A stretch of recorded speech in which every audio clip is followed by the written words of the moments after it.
Bienvenue sur Top Invest, la chaîne des tops d'investissement. Ici, on parle essentiellement d'entreprises de qualité. Avons-nous une opportunité d'investissement sur Zimmer Biomet Holding? C'est la question à laquelle on va essayer de répondre en se basant sur les états financiers de la compagnie. Je rappelle que ceci représente uniquement mon point de vue et non un conseil d'investissement. Et comme d'habitude, je me réserve le droit de me tromper. C'est une demande spéciale d'un abonné Top Premium. Je rappelle que le lien vers le service Top Premium est dans la description de la vidéo.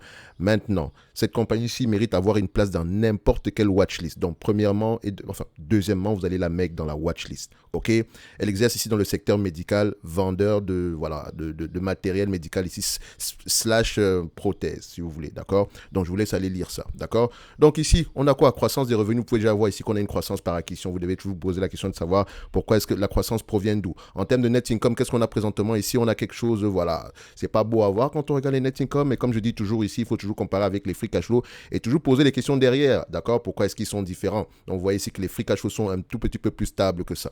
Donc, sans doute ici, si on normalise les net income, donc, normalize net income ici. Si on les normalise, on aura à peu près quelque chose qui ressemble à ça, qui pourrait à peu près correspondre ici au free cash flow.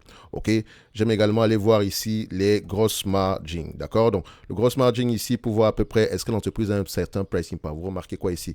Que la marge brute diminue de plus en plus. Mais attention, la marge brute est toujours à comparer avec autre chose parce que vous voyez ici que la marge brute, 78% ici, on se retrouve à 71%. D'accord? Ça diminue. Le revenu augmente également. Ça peut être une stratégie du management. D'accord? On ne sait jamais. Donc, ici, qu'est-ce qu'on regarde maintenant? Les marges d'EBITDA. D'accord? Les marges d'EBITDA, est-ce que ces marges-là sont stables? C'est la question qu'on devrait se poser. Donc, ici, donc, on a des marges d'EBITDA. Donc, vous voyez ici que voilà, c'est à peu près stable en date d'aujourd'hui. Donc, on a à peu près 30,5% par là. OK, 30,5%, enfin, je dirais même à peu près stable. On a une réduction des marges EBITDA. Vous avez vu ici que les revenus, les grosses margins diminuent. Les marges EBITDA sont stables jusqu'en 2016. Et ça correspond à quoi? Ça correspond à cette acquisition-ci.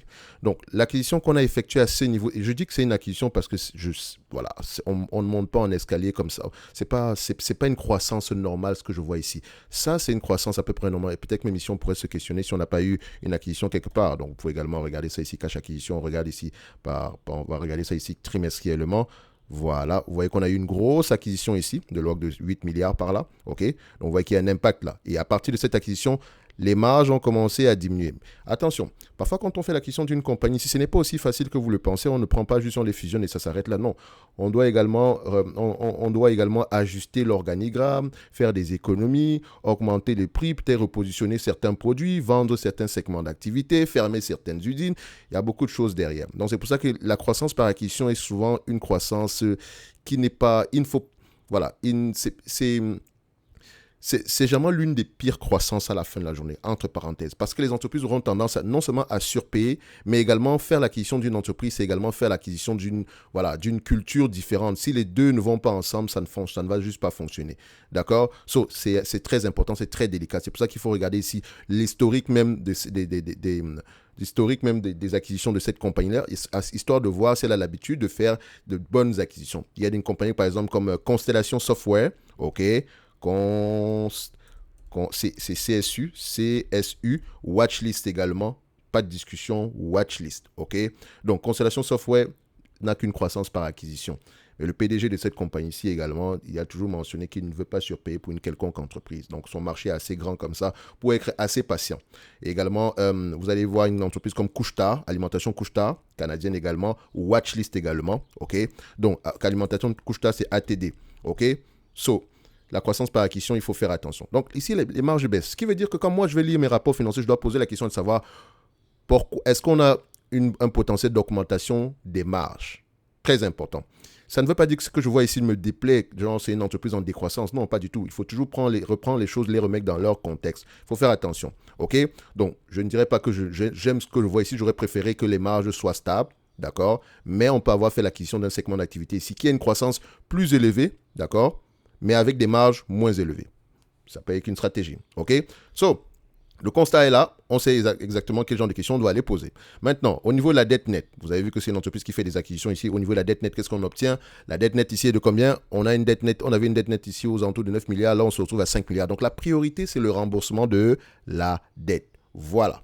Maintenant, En termes de nombre d'actions, qu'est-ce qu'on a en date d'aujourd'hui? Nous avons à peu près, voilà, est-ce qu'elle augmente ou diminue son nombre d'actions? On voit ici que de 2005 à peu près à 2014, eh bien, le nombre d'actions avait diminué. L'acquisition qu'elle a effectuée ici, elle a émis un certain nombre d'actions, d'accord? Donc, ce qui veut dire que jusqu'à présent, ici, on va se dire que c'est plutôt stable. Bon, non, je peux même constater qu'on a une légère évolution ici. Mais il faut toujours aller vérifier pourquoi. Parce qu'à la fin de la journée, quand le nombre d'actions augmente, il faut également aller regarder si le free cash flow par action ou bien le bénéfice net par action est resté au moins stable. Je dis bien au moins stable. Parce que s'il a diminué, là, je n'aime pas.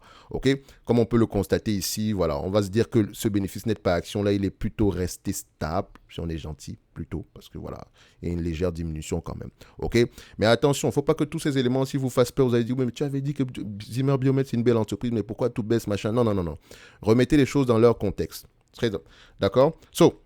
Maintenant, en termes d'évaluation, qu'est-ce que ça va nous donner? Je ne vais même pas prendre les marges, etc.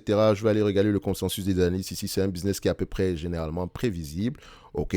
Donc, on constate ici qu'en termes de bénéfices net, attention, quand on dit ici net income, d'accord? Le net income ici, c'est ajusté. Donc, généralement, ça correspond même parfois au free cash flow. D'accord? Donc, il faut faire attention à ça. Parce que si on compare les deux ici, d'accord? Je prends les free cash flow, on a à peu près 1,5 milliard par là. Et quand on prend les net income ici, donc, contrôle net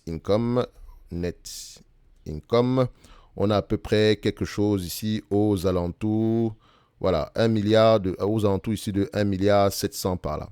OK, 1,7 milliard par là. Donc, on voit même quelque chose plus élevé que ça, d'accord, aux alentours de plus que 1,5 milliard, si vous voulez. OK? Donc, on a des marges à peu près de 21-22% par là. OK? Donc, maintenant, il ne suffit juste pas de regarder ces marges parce qu'on parle en termes de prévision.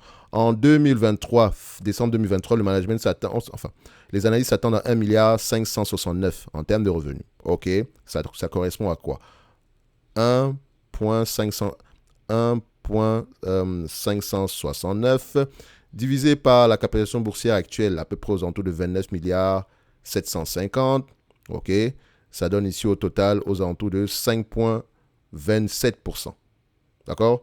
5,27%. C'est-à-dire que si j'achète cette compagnie ici en date d'aujourd'hui et qu'elle me reverse la totalité des bénéfices nets attendus en 2023, mon rendement ne sera pas plus élevé que 5,27%. Évidemment, ce rendement-là pourrait être impacté par la croissance des bénéfices futurs. Mais ça vous donne déjà une idée de là où est-ce qu'on se situe. On est aux alentours de près de 20 fois les bénéfices par là. Un peu moins que 20 fois les bénéfices. D'accord? La question maintenant qu'il faut se poser, c'est est-ce qu'il serait judicieux de payer 20 fois les bénéfices pour un business pareil? Moi, je dirais oui. D'accord? Et je ne dirais pas oui juste parce que je me base essentiellement sur voilà, parce que je le sors de tête. Non, généralement, si vous connaissez à peu près l'industrie, vous allez voir que cette industrie, si vous allez voir qu'on aura tendance à s'échanger à ce niveau de PER là, parce que pour ceux qui ne savent pas, ceux qui sont nouveaux sur la chaîne, le PER, moi, je ne le regarde pas de la même façon. Je le vois en tant que rendement. Donc, moi, je renverse l'équation ici. OK? Donc, ici, quand on me parle d'un PER de 30, ça veut dire on me parle de 30%. De 3%. Quand on me parle d'un PER de 50, on me parle ici de 2%. OK? Donc, ce qui veut dire que si on me distribue si j'achète une entreprise ici à 50 fois les bénéfices, est-ce qu'elle me distribue la totalité des bénéfices la totalité des bénéfices ici en dividende, j'aurai 2% de rendement. Est-ce que je recherche 2% de rendement? Non, on recherche 8 à 10%. Avec croissance, bien sûr. OK? Donc, ici, on voit que le marché a tendance à payer 20 fois les bénéfices, 25 fois les bénéfices par là. Prenons un tout petit peu les 20 prochains mois, le forward, puis ici, on est aux alentours ici de 16, 17 fois les bénéfices par là. Donc, je sais que le minimum ici sera 17, le maximum sera 25 et le juste milieu ici, on sera aux alentours de 20 fois les bénéfices. Donc, je prendrai mon 20 fois les bénéfices. Si le marché paye plus que ça, tant mieux. D'accord? Je prends ça également qu'il y a de la croissance derrière. Donc, même si j'ai payé 20 fois les bénéfices ici et que, voilà, l'entreprise a tendance à se changer ici à 17 fois les bénéfices, mais qu'on a quand même une croissance, mon PER aura tendance à diminuer. OK? Donc, faites attention. Ce n'est pas une science exacte ici, parce que de toutes les façons, on ne va pas investir sur cette compagnie en se basant sur les chiffres. Ici, on essaie déjà de savoir quel genre de questions on doit poser. Diminution des marges, pourquoi? Stabilité ici, les bénéfices des marges brutes, ici, des marges nettes ici. OK, est-ce que ça va continuer? Pourquoi est-ce qu'on s'attend à du 20%? Voilà les questions qu'on va poser. OK? Donc, ici, c'est pour parfaire nos questionnements ici quand on va lire les rapports financiers et en même temps, pour voir quel type d'entreprise on a ici. Moi, je vois qu'on a une entreprise qui est assez rentable. OK?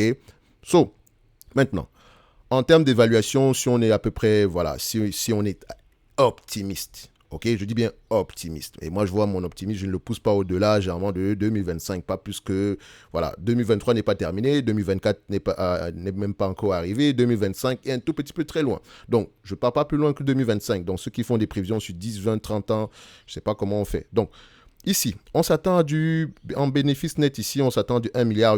Ça pourrait arriver comme ça ne pourrait pas arriver. D'accord? Je n'en sais rien du tout. Tout va dépendre ici de ma compréhension du business model, la taille du marché, etc. OK? 20 fois les bénéfices ici, moins la dette nette. Vous avez vu ici, la dette nette est de combien en date d'aujourd'hui? On regarde ça rapidement. Donc, dette nette ici, et encore, la dette nette, vous devez aller vérifier dans les rapports financiers. On est à peu près à 5,65, 5 milliards 650. Donc, moins 5,65 divisé par le nombre d'actions en date d'aujourd'hui. OK, je dis bien en date d'aujourd'hui. Donc, ça nous donne à peu près aux alentours de combien? 210,4. Donc, divisé par 0,210. Ouais, c'est ça? 0,4, c'est exactement. Ça donne à peu près $144 à l'action. Donc, ce qui veut dire que quand j'achète cette compagnie-ci en date d'aujourd'hui, en prenant en considération la dette nette actuelle, OK, et en me fiant ici au bénéfice net attendu en 2025, j'aurais tendance à ne pas surpayer au prix actuel. L'entreprise est correctement évaluée. Mais n'oubliez pas également qu'elle aura tendance à rembourser cette dette-là. Et si c'est le cas, par rapport à mon coût d'acquisition actuel, je vais me retrouver ici, rembourse toute la dette ici disons en 2023 et qu'elle a remboursé, disons par miracle, hein, qu'elle rembourse la dette totale ici d'ici 2023. On va se retrouver ici et pense même qu'elle a les moyens de le faire parce que de ces 1,8 milliard, donc à peu près, elle peut le faire ici, donc c'est possible. Donc 1 milliard, 30 milliards 35 ici, rappelez-vous ce chiffre-ci, 1,8 multiplié par 20, etc. Donc, non, ça fait 36 milliards, excusez-moi. 1,8 multiplié par 20 fois les bénéfices.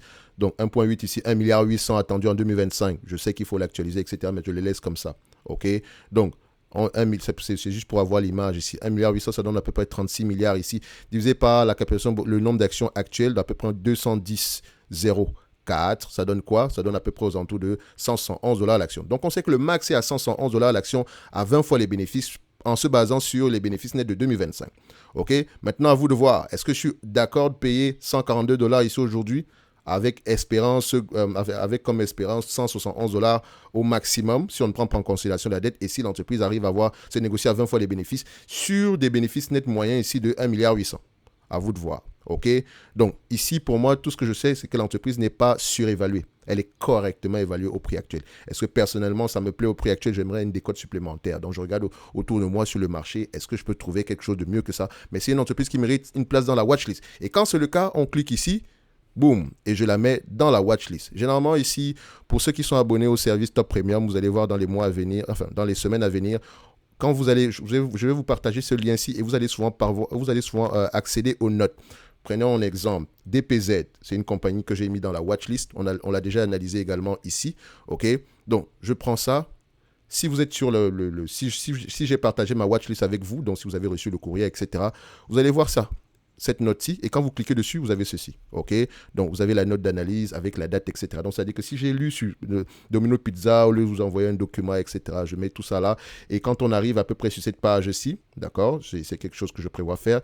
On va voir à peu près ici. Ça, c'est ma watchlist Top Invest. Donc, vous allez remarquer que sur DPZ, vous allez voir ça. Petite note, elle est là. Et c'est écrit à ce niveau-ci de note. Donc, avec la date, bien sûr, ça vous permet de voir que la note ici date de cette période. Donc, généralement, ici, on va peut-être faire renouveler au minimum 2 fois par an. D'accord? Enfin, disons au minimum 1 fois par an pour les notes. D'accord? Parce que j'ai énormément d'entreprises sur la watchlist ici. Je ne l'ai pas encore transféré totalement ici, mais vous aurez ma watchlist globalement ici. OK, avec les notes d'analyse qui vont avec. OK, bon, donc c'est uniquement pour tous ceux qui sont abonnés au service Top Premium. OK, n'oubliez pas qu'en lien dans la description, vous avez le service Top Premium ainsi que les promotions à venir, actuelles et à venir ici sur les formations en cours, d'accord? Donc, je vous laisse aller voir ça dans la description de la vidéo. Pour Zimmer Biomet, je dirais qu'on est correctement évalué au prix actuel. Correctement. On a une espérance ici en max en $111 et je ne sais pas si ce que pourrait faire le marché demain, je ne sais pas quel genre de prothèse elle pourrait vendre demain matin, donc je n'en sais rien du tout. Donc on n'est pas à l'abri également d'une surprise et mon but généralement quand j'essaie d'investir dans une compagnie, c'est déjà d'acheter une entreprise qualitative qui pourrait me permettre de protéger mon capital. Comme d'habitude, je vais faire une vidéo de moins de 5 minutes et je me retrouve en train de parler pendant 14 minutes. Je m'arrête là, likez, abonnez-vous, commentez et on se donne rendez-vous sur la prochaine vidéo. Merci.